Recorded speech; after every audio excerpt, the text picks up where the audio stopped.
You're about to witness another level of hypocrisy by a not-so-clever man. A government with silver tongues preaching austerity and low-quality food for the poor. Yeah, but what do you say to consumers who literally can't afford to pay even for some of the basics if they've gone up the way that cheese sandwich has with all its ingredients?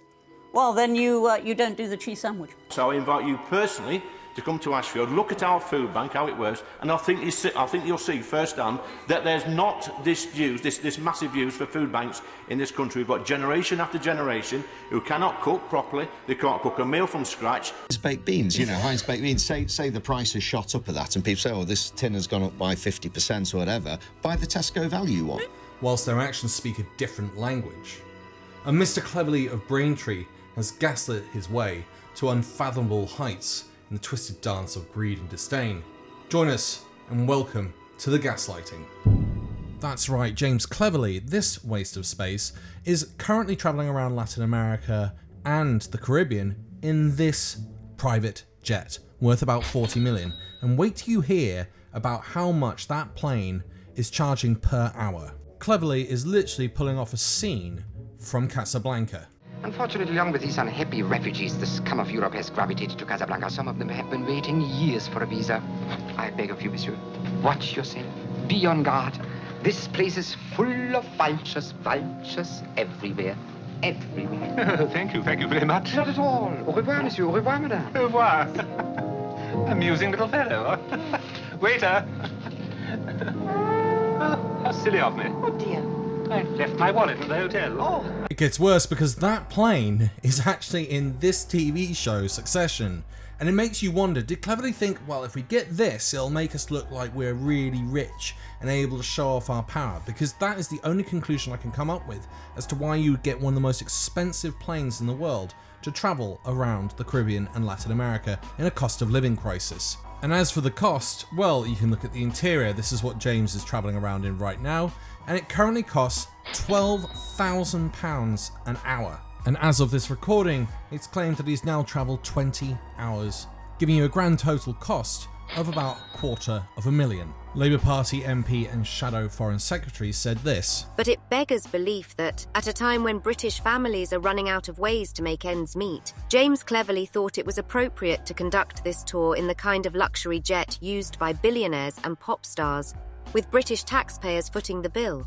This sort of ludicrous extravagance at the public expense just shows how out of touch Rishi Sunak's government are. No wonder their response to the cost of living crisis has been so utterly hopeless when they have such little concept of what ordinary life is like for people in our country. But should we be surprised? This waste of space, Lee Anderson, also stated that you shouldn't have a second job as an MP, then got himself a job at GB News for $100,000 a year, while sat there telling everyone else that you shouldn't be going to food banks. It's also important to point out the founder of the food bank referenced by 30p Lee, Simon Martin, said that he was talking complete and utter twaddle. Are we all starting to see a pattern here? They say one thing whilst robbing you, almost as if it's like this game of greedy thieving Tories. But I'm not done yet. I'm not going to quite let this nasty piece of work off the hook, because he used his secretary as an example as to how you should be living. This is what Anderson had to say in his tweet about Katie. She's on 30k, she rents a room for $775 per month. She's on $120 a month for travel, and then goes on foreign holidays and doesn't need to use a food bank. There's a big problem here, of course. The minimum wage, however, is £21,673.60. That averages out after tax £1,552.36. Minus the rent, and then you're left with £788.36. Minus gas and electric, and that's about on average £143.51, and you're now down to £644.85. The average cost of council tax in the UK is £2,065, so we've got a minus £175 off the month, and we're left with £469.85. Then add in water, which is about £400 a year, so that's about £38 per month, and you're now down to £431.85 a month. I've not included pension or savings, but let's say that's 20% of what's left over. That's £345 a month to live off.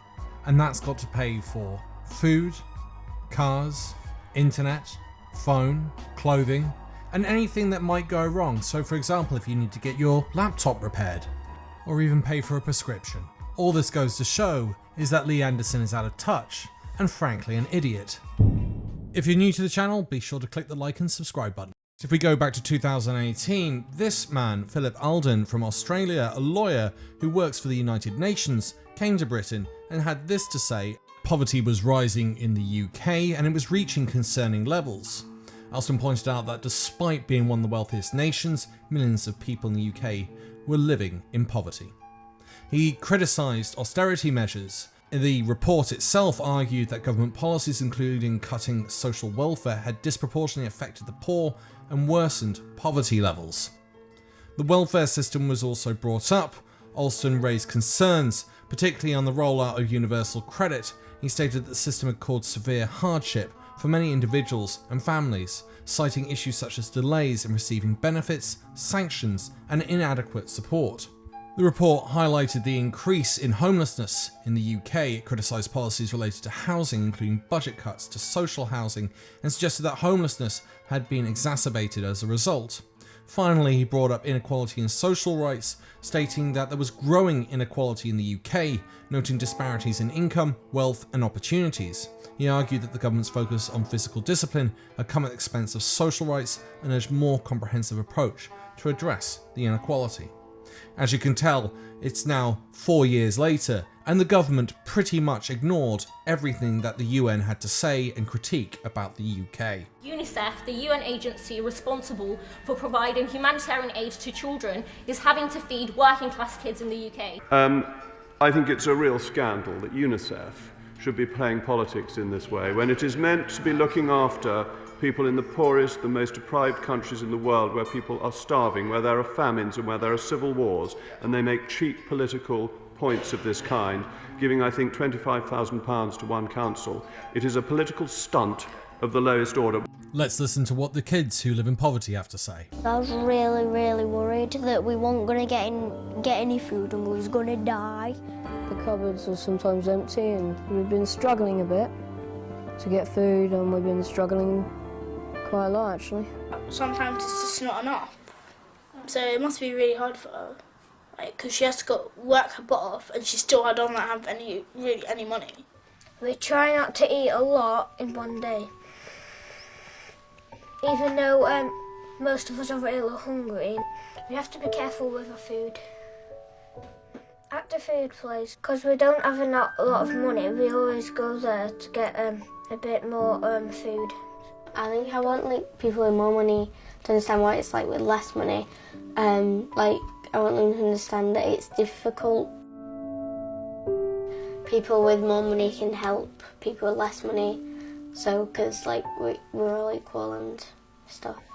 This is a record of successive conservatism, and UNICEF should be ashamed of itself. If this is what Rees-Mogg thinks is success, no wonder we're in such deep doo-doo.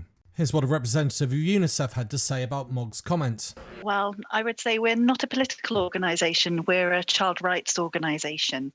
And we've been working in the UK for many years. We reach over 2 million children each year. And right now, in response to this global pandemic, which is probably the single biggest crisis we've faced as a country since World War II, we wanted to take this opportunity to step up and support children and families that are most in need at this time. Yet, this Goit thinks that it's acceptable to spend $12,000 an hour on a private jet just because it makes him look flashy. A fundamental question remains: can the balance of power be shifted, or will the poor forever be left hungry by empty promises? Once again, thank you for viewing this and staying all the way to the end. I'd like to say a big thank you to all my Patreon and YouTube supporters. You keep this channel growing and going. For everyone else, if you've reached this far, you might as well click that like and subscribe button. Once again, thanks for listening, and bye for now.